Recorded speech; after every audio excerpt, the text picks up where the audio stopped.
Pengalaman selanjutnya kita ke Bali.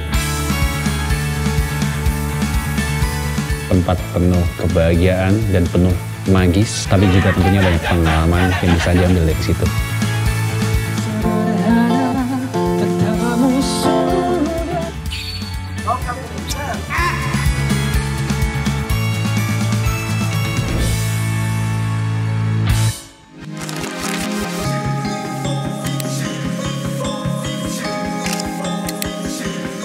Di hari pertama kita langsung sarapan di Bebek Tepi Sawah bersama para pengusaha-pengusaha muda Bali.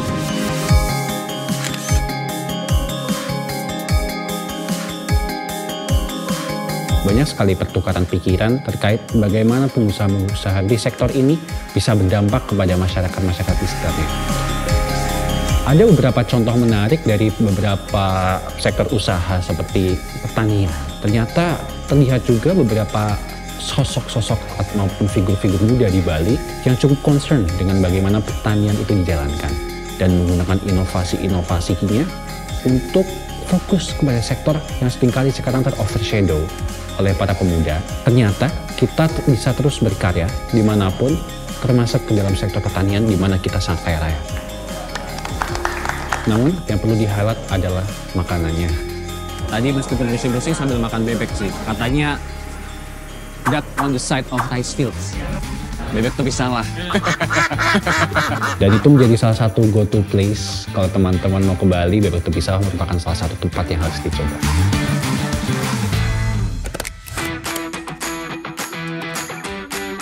Setelah berbincang-bincang dengan para pengusaha muda Bali dan juga sarapan di sana, kita langsung bergeser ke Born Cafe.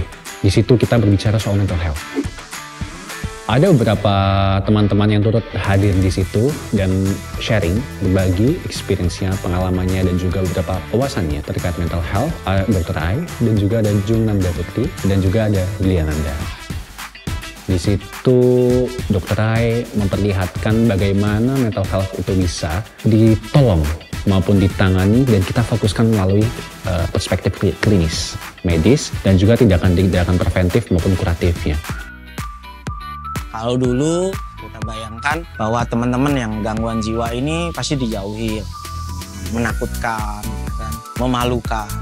Nah sekarang justru produk-produk misalnya di rumah berdaya, dupa, sabun, itu justru dibeli oleh masyarakat. Jadi kami terus berproses bagaimana sesuatu yang sebelumnya menjadi aib sebuah kota itu bisa jadi kebanggaan.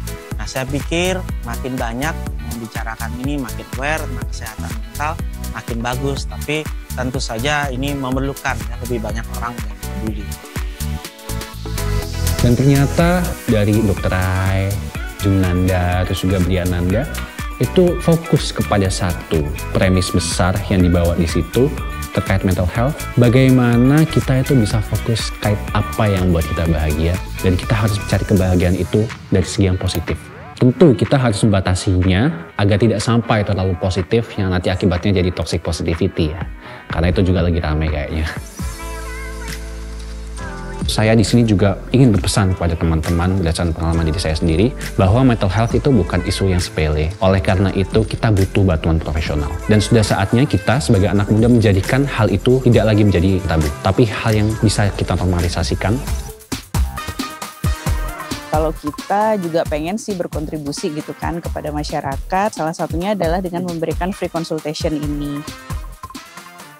Yang saya lebih concern sebenarnya self-diagnose bahasa kita ya di psikologi. Jadi bagaimana teman-teman saking banyaknya akses gitu kan, terus kemudian langsung diagnose dirinya sendiri. Padahal tidak segampang itu untuk mendiagnosis sebuah gangguan. Jadi memang perlu asesmen atau pemeriksaan dan itu perlu beberapa tahap. Jadi nggak cuma sekali ketemu terus langsung dibilang, oh kamu gangguan ini nih, kayak gitu. Nggak bisa kayak gitu.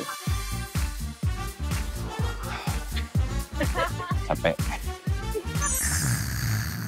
Tapi asik habis ngobrolin mental health dan pertanyaannya keren-keren banget sih. Intinya sih dari beberapa orang tadi kita harus selalu menjaga diri kita sendiri dan juga menjaga orang lain dan pastikan kalau soal mental health ini no one left behind. You are not alone. Setelah dari Born Cafe, itu kita berpindah ke seberangnya. Itu ada suatu mall dan juga kita langsung main Mobile Legends. Karena ternyata di situ ada satu turnamen yang aku diundang bersama yang ternyata hampir mirip sama kayak bapak saya, rambutnya putih. Jadi di situ kita mengadakan fun match antara timku melawan timnya The Yudis.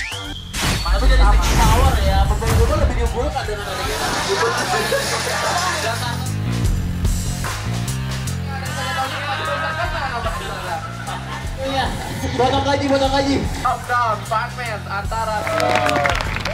Tidak terlalu sulit ternyata melawan The Yudis. Jadi teman-teman yang mau mabar bareng feel free. Nickname Mobile Legends Go itu MRADDONG, M-nya besar, A-nya besar. Jadi nanti tinggal request friend aja. Nanti aku coba gendong pakai Clean dan Valenku. Valen alam selalu begitu. Pokoknya kalau di bahasa Bali nggak bahasa ngapak. Ojo kelalen, Ben Valen. Emang nikmat merayakan kemenangan pakai durian. Sorry ya, di Yudis ya. Kita bantai tadi, aku merayakannya dengan durian. Habis itu kita langsung disuguhi durian. Di mana di mall tersebut itu sedang ada festival durian. Dan duriannya enak-enak banget. Itu durian lokal semua. Aku yang emang kebetulan suka durian, meskipun bukan pecinta betul-betul ya, tapi emang suka sama durian, sungguh menikmati hal itu. Makanya sebenarnya aku pengen ajak ibu ke situ karena ibu suka banget sama makan durian. Ini ternyata dari durian hunter Bali, teman-teman. Kalian tuh yang nggak suka durian itu kenapa sih? Ini salah satu anugerah Tuhan yang ada di bumi ini yang harus kita cintai.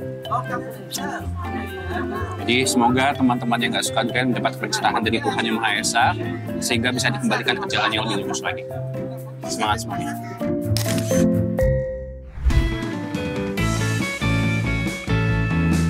Lalu kita bergeser ke daerah pantai, ke pesisir.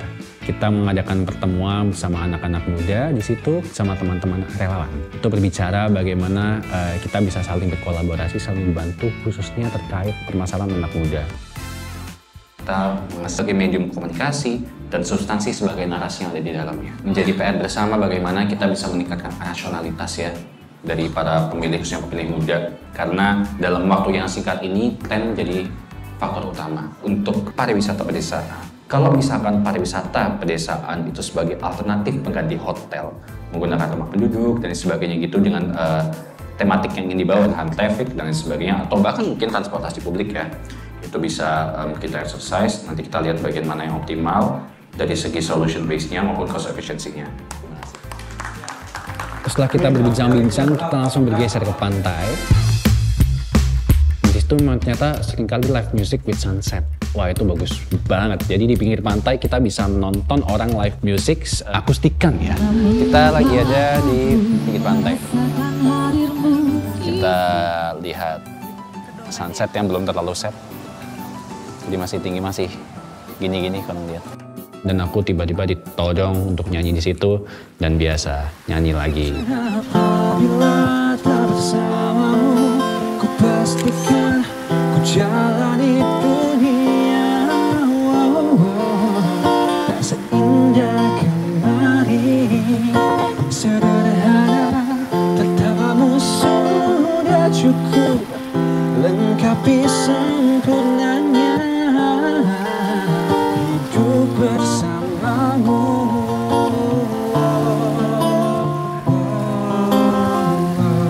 Pengalaman asik banget karena benar-benar dia bayangin aja kalau bisa jamming di pinggir pantai sambil sunset, pengen lagi, nagih banget. Next time berarti kita jamming di gunung ya, kayaknya menarik.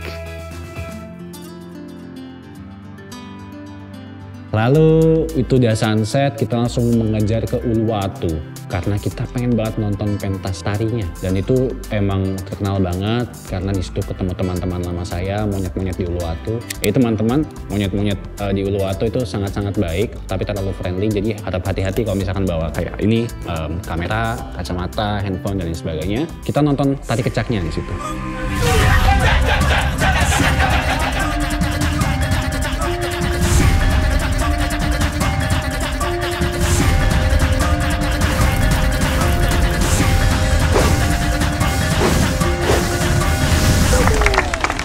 Pengalaman baru pernah ke Uluwatu terus ditarik, biasanya anak kecil ya mungkin yang ketarik. tapi tadi asik banget. Itu pengalaman pertamaku di Uluwatu untuk nari di tengah-tengah venue dari pementasan itu sendiri.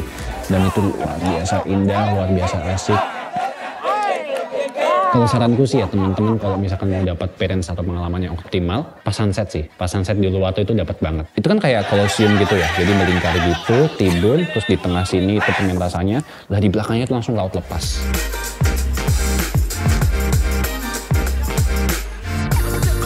Indah karya seni, dan kalau misalkan dapat sunset tuh sebenarnya itu bisa kelihatan dapat view belakang. Tapi overall itu was perfect. Itu jadi kegiatan terakhir di hari pertama. Jam 12 lebih 14 malam. Akhirnya hari pertama selesai. Oh, itu jam WIB. Jam WITA-nya berarti 1 lebih.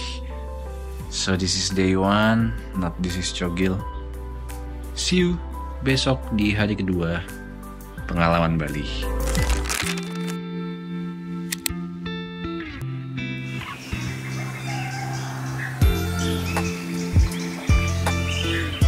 Mau nunjukin sesuatu. Ini keren banget sih view-nya.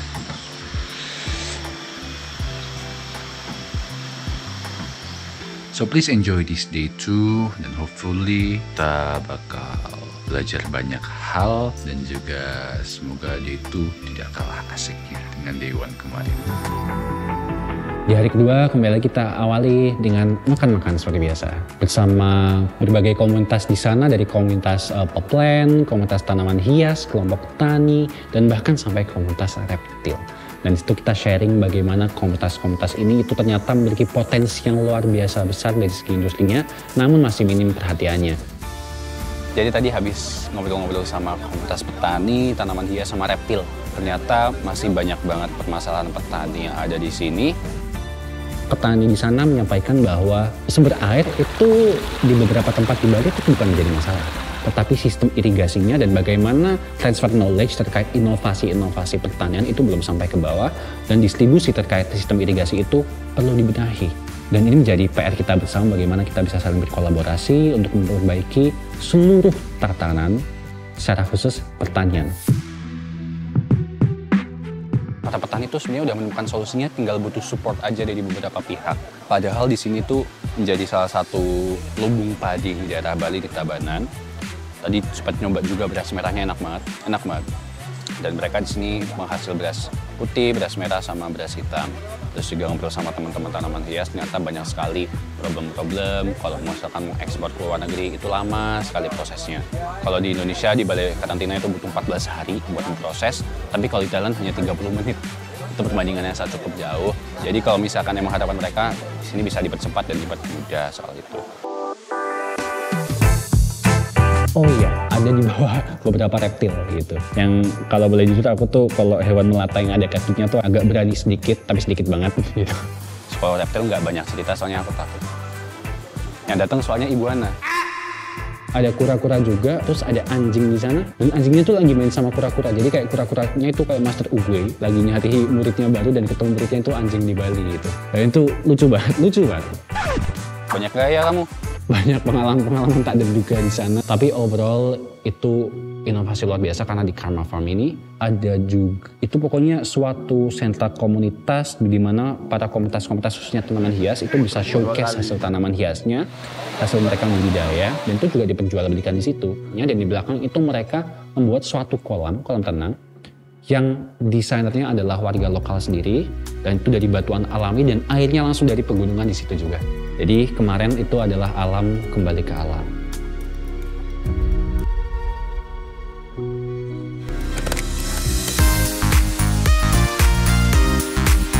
Selanjutnya kita ke Chow Coklat.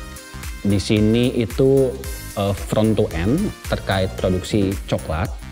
Jadi mulai dari penanamannya, terus harvestingnya, terus juga produksinya, dan sampai itu jadi barang coklat yang siap dijual. Jadi bahkan packagingnya juga, bahkan juga tempat jual belinya juga ada di situ.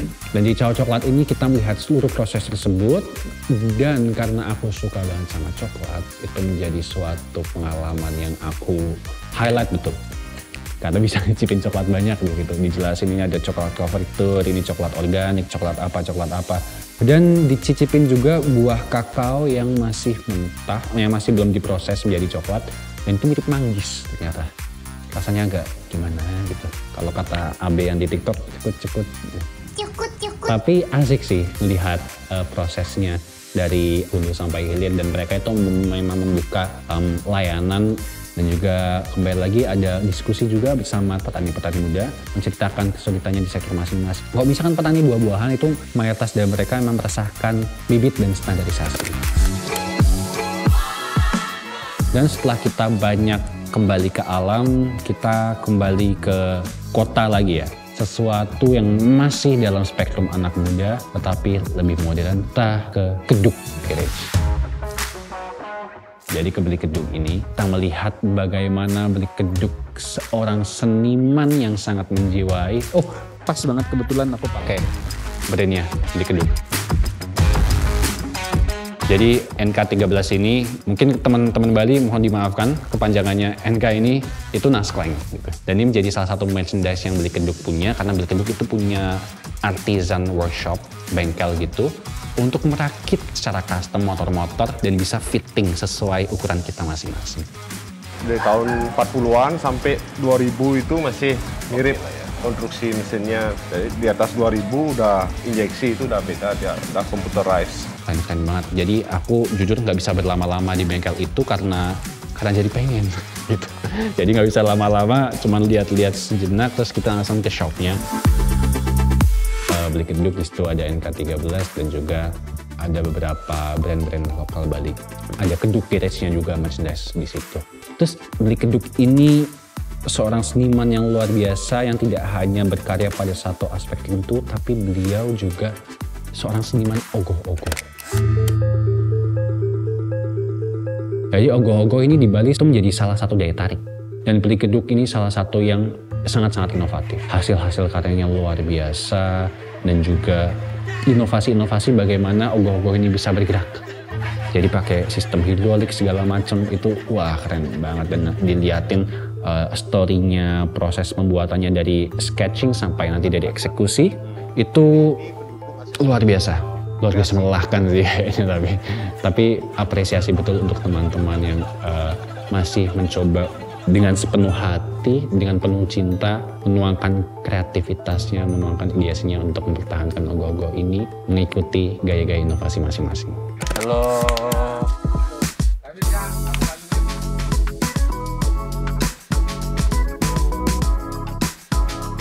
Lalu setelah dari Belik Keduk itu kita makan siang dan juga ada sesi diskusi ringan itu bersama para teman-teman yang sangat fokus di bidang lingkungan di daerah Bali dan lokasinya itu di Kuliden Space. Kita memfokuskan diskusi itu terkait waste management.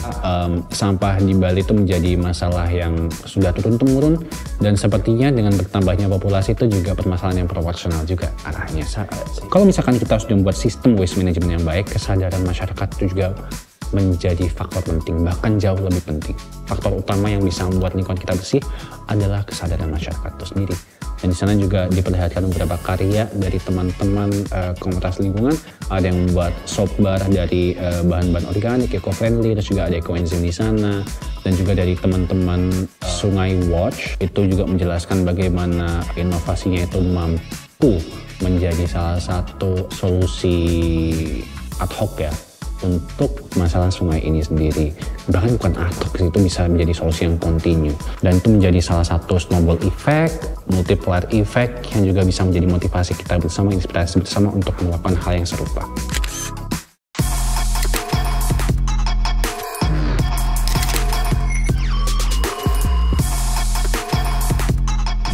Setelah itu kita bergeser lagi ke spektrum yang lain. Kita bertemu dengan teman-teman seniman KHNS Studio bersama Belita Kajana. Saya buat movement di desa ini gimana caranya memaparkan seni itu bahwa nggak cuma di kanvas tapi di baju, di packaging, animasi bahkan. Dan di situ kita bincang-bincang, ada Mbak Evelyn juga, ada Belita Kajana dan teman-teman lain yang fokus di bidang seni bermacam-macam, ada seni rupa, bahkan ada seni pertunjukan juga, ada yang sculpture, painter.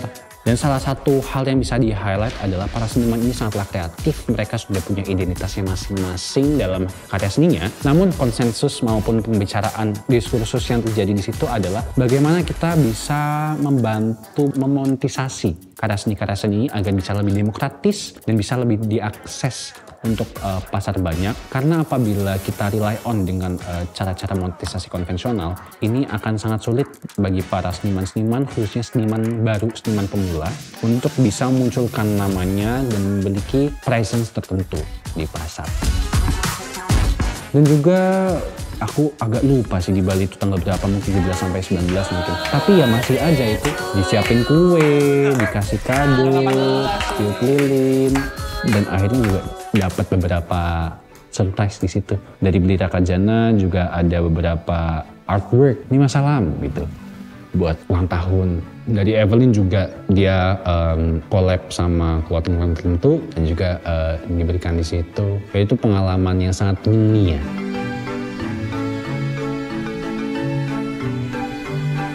Kemarin juga sempat nyoba ngelukis di sepatu. Tapi ya gimana, saya bukan pelukis ya, jadi gitu-gitu aja hasilnya. Tapi asik banget. Jadi untuk Beli Rakajana, sukses selalu, sehat selalu, dan terima kasih banyak kemarin sudah di-showcase banyak sekali hal-hal yang buat saya wow.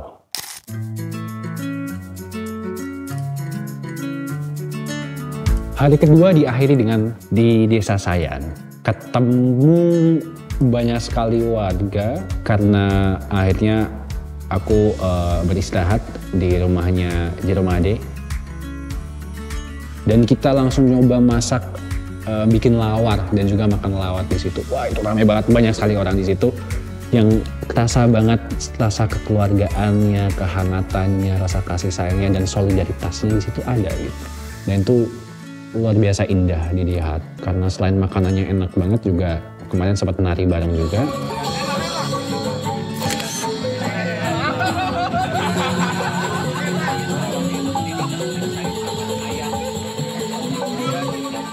Dan tuh asik banget.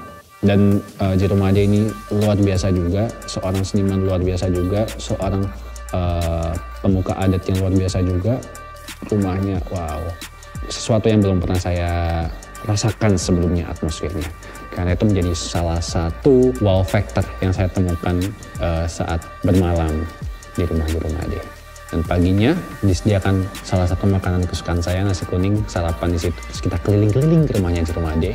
Dan ternyata yang nggak saya sadari adalah rumah Jeromade itu kan banyak banget lukisan dan karya seni. Jadi macam-macam karya seninya itu, ada yang patung, ada yang lukisan dari pasir, terus juga beberapa karya seni lain, dan itu semua buatan Jeromade sendiri. Dan nggak ada yang dijual. Jeromade tidak berkenan untuk dijual. Jadi itu menjadi salah satu kebanggaan sendiri dari Jeromade dan salah satu hal yang saya respect di situ.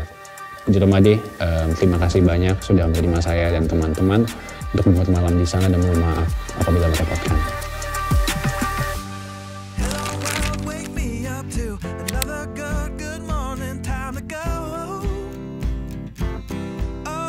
Dan di hari ketiga kita ke Danau Batur. Luar biasa indah, bagus banget. Kemudian aku salah satu tempat terindah yang pernah aku lihat karena panoramanya di situ, danaunya jadi satu, danau yang luas dan dikelilingnya itu gunung. Dan kita ke tengahnya dan lihat sekeliling itu semuanya luar biasa indah. Dan kita coba melakukan penebaran ekoenzim di Danau Batur tersebut karena Danau Batur itu dulu pernah mengalami pencemaran dengan tingkat logam berat yang sangat tinggi. Dan saat di Kintamani tersebut melakukan penggalakan hal tersebut dan testing ekoenzim, ternyata itu berhasil. Oleh karena itu, penebaran ekoenzim ini menjadi salah satu cara yang cukup inovatif. Ini ekoenzim mau kita tuangin ke Danau Batur, kiri kanan harus seimbang. Ini buat kebersihannya sih.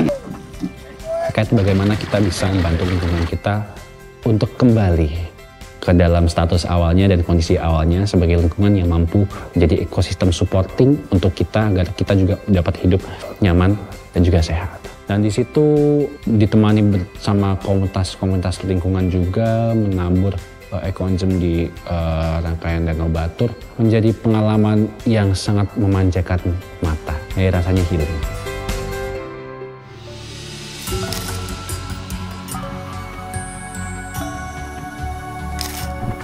Lalu tempat terakhir di Bali itu adalah Purisaren Mangkuputra Payogan Agung, Lebah di Ubud.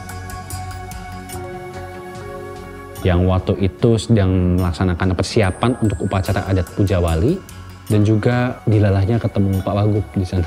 Salam hormat untuk Pak Wagub yang juga turut mengawal dan juga memonitor terkait bagaimana persiapan upacara adat tersebut, dan kita berbincang-bincang hal terkait bagaimana Bali ini mencoba menjaga kebudayaannya, dan itu menjadi PR bersama kita untuk anak muda. Dan tradisi-tradisi yang saya lihat, adatnya yang saya lihat, karena Ubud itu salah satu tempat ternyaman yang pernah saya kunjungi di seluruh Indonesia, bahkan seluruh dunia.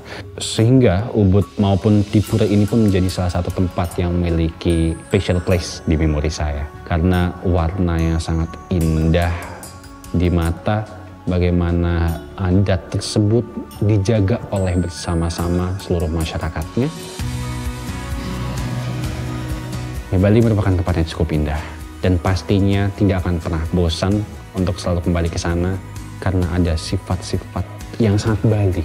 Beberapa hal itu hanya ada dimiliki oleh Bali, dan Bali memiliki semua aspek-aspek secara komplit yang perlu dimiliki oleh suatu tempat yang menurut saya sebagai penunjang kenyamanan hidup.